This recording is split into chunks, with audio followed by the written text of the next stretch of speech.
যুক্তরাষ্ট্রের অষ্টম circuit court of আপিলস Biden প্রশাসনের জনপ্রিয় সেফ স্টুডেন্ট লোন প্রোগ্রামটি আনুষ্ঠানিকভাবে বাতিল করেছে।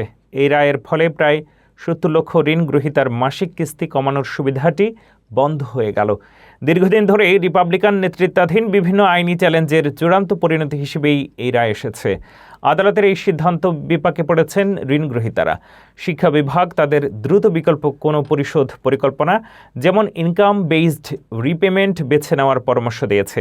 এদিকে ট্রাম্প প্রশাসনের বিগ বিউটিফুল বিল অ্যাক্ট এর আওতায় আগামী ১ জুলাই ২০২৬ থেকে রিপেমেন্ট অ্যাসিস্ট্যান্স প্ল্যান চালু হতে যাচ্ছে। নতুন এই প্ল্যানে কিস্তির হার ১ থেকে ১০% নির্ধারণ করা হলেও পরিশোধের সময়সীমা বাড়িয়ে ৩০ বছর করা হয়েছে।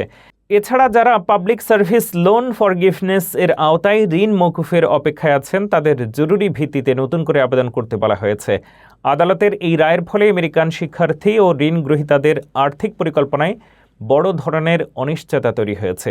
দ্রুত বিকল্প ব্যবস্থা গ্রহণ না করলে দীর্ঘমেয়াদী ঋণের বোঝা বাড়ার আশঙ্কা রয়েছে।